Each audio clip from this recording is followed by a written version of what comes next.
I always wanted to live and work overseas. And working as a contractor was quite short-term projects, often managing them, often away from home and family. And a lot of what I was doing straight into the policy field. And I had the opportunity to join the FCO later on in my career, and I took it, and it's been a great move.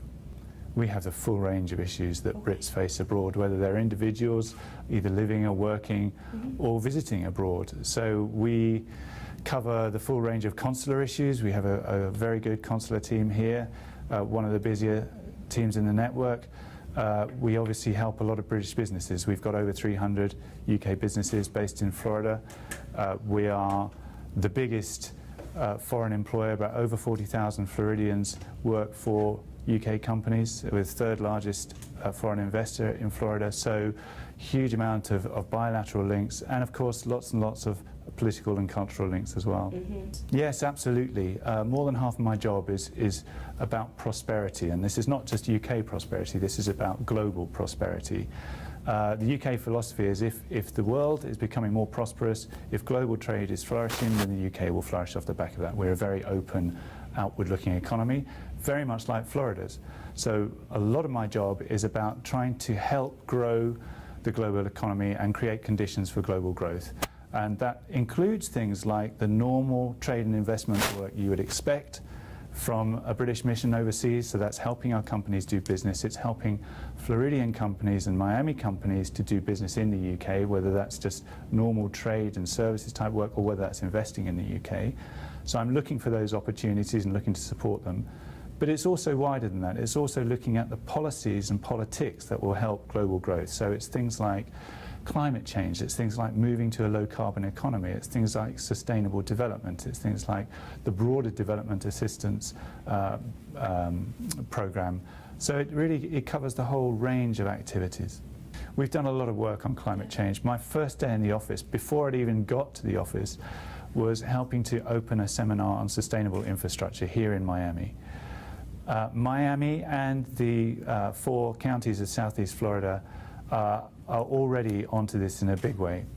And with the Southeast Florida Regional Climate Change Compact, we've been working very closely with them and with the Mayor of Miami-Dade to develop and help support efforts to combat climate change. And from a UK perspective, this is not just to be seen as a threat or a risk, it's very much an opportunity. If we do this well, climate mitigation is a real business opportunity, and it's a real opportunity to develop sustainable technologies and a sustainable lifestyle as we go forward. We know now that sea level rise is happening. We see it every king tide on South Beach. We see it in the UK with our changing climate. The floods we had last year were devastating. Lloyd's of London, one of their 7 biggest climate events was not a single event. It was a series of thunderstorms over a 2-week period that cumulatively had a huge impact and culminated in the 7th biggest climate losses they had to deal with. So what we're doing in the UK is we're working very closely with the international community. We're trying to raise awareness that this is not, we're not really talking simply about the science now. I don't think the science is so much in dispute, but it's really about how do you put in place strategies to mitigate the effects and ensure against climate change.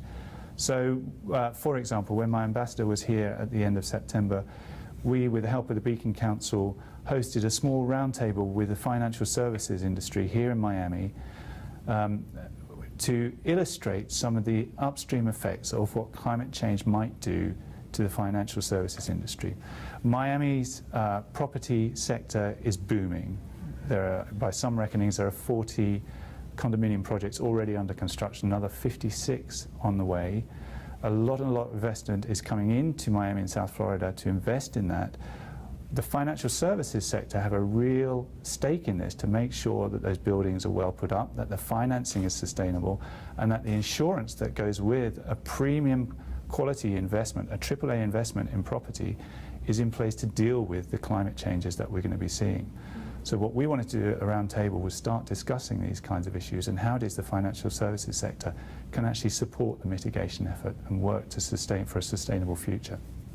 It's a very good question. I think the first thing to say is British businesses are very global in their outlook, so they're very interested in both trade and, of course, services.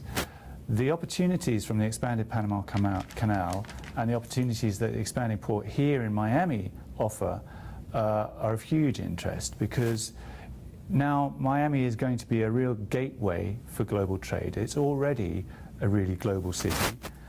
It's close and connected to key parts of the world. The centre of gravity, you could say 30 years ago, was somewhere in the mid-Atlantic. It's shifting slightly further south now, I would say. Miami is really at a perfect geographical location to take advantage of that. British companies have always used and located and worked through Miami, not least because of its logistical links. And the port, deepening of the port and being prepared for the post-Panamax era is going to be an absolutely critical part of that, and British logistics companies, British import, export, and the services and business support companies that go with that are going to be enormously important. That's why we've got nearly 80 British headquarters here that deal with the Latin American enterprises in Miami.